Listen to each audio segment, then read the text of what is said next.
भाद्रपद माह के शुक्ल पक्ष की चतुर्थी के दिन लोग बड़े ही हर्षोल्लास के साथ गणेश जी की मूर्ति को अपने घर लाकर उनकी स्थापना करते हैं और पूरी श्रद्धा व भक्ति भाव से उनका पूजन करते हैं। करीब 10 दिनों तक गणेशोत्सव का ये पर्व चलता है। इसके बाद अनंत चतुर्दशी के दिन गणपति बप्पा मोरिया अगले बरस तू जल्दी आ, इसी भावना के साथ गणपति की मूर्ति का विसर्जन कर दिया जाता है। पौराणिक कथा के अनुसार गणपति बप्पा की मूर्ति को 10 दिन बाद जल में विसर्जित करने के पीछे की मुख्य वजह महाभारत और महर्षि वेदव्यास से जुड़ी है। दरअसल महाभारत के रचयिता महर्षि वेदव्यास ने भगवान गणेश से इसे लिपिबद्ध करने की प्रार्थना की थी। भगवान गणेश ने उनकी इस प्रार्थना को स्वीकार किया था और महाभारत लेखन का कार्य गणेश चतुर्थी के दिन से ही शुरू किया गया था। यद्यपि भगवान गणेश ने महर्षि वेदव्यास की प्रार्थना को तो मान लिया था, लेकिन उन्होंने महाभारत को लिपिबद्ध करने के लिए एक शर्त रखी थी कि मैं जब लिखना प्रारंभ करूंगा तो कलम को रोकूंगा नहीं, यदि कलम रुक गई तो लिखना बंद कर दूंगा। तब वेदव्यास जी ने कहा कि भगवान, आप देवताओं में अग्रणी हैं, विद्या और बुद्धि के दाता हैं, और मैं एक साधारण ऋषि हूँ। यदि किसी श्लोक में मुझसे त्रुटि हो जाए तो आप उस श्लोक को ठीक कर उसे लिपिबद्ध करें। गणपति जी ने सहमति दी और फिर दिन रात लेखन कार्य प्रारंभ हुआ और इस कारण गणेश जी को थकान तो होनी ही थी, लेकिन उन्हें पानी पीना भी वर्जित था।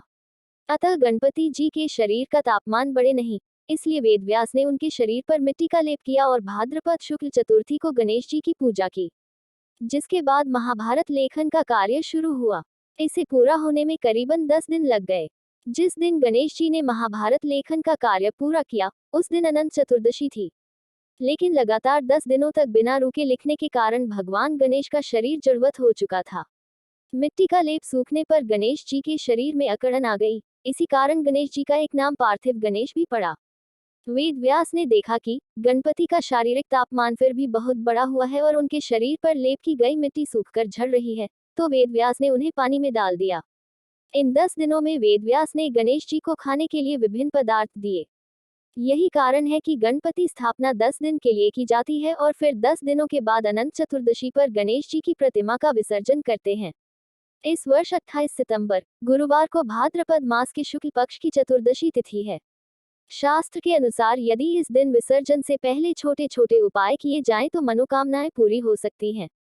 भगवान श्री गणेश को पूजा में रेशमी दुपट्टा चढ़ाएं। दाम्पत्य जीवन में प्रेम और विश्वास बढ़ेगा। भगवान श्री गणेश को 5 तरह के लड्डुओं का भोग लगाएं। भौतिक सुख सुविधाएं मिलेंगी। श्री गणेश का अभिषेक गाय के कच्चे दूध बिना उबला से करें। धन की कमी पूरी होगी। स्फटिक से बनी श्री गणेश की मूर्तियां भक्तों को बांटें। समाज में मान सम्मान मिलेगा। श्री गणेश को ताजी हरी दूर्वा चढ़ाएं।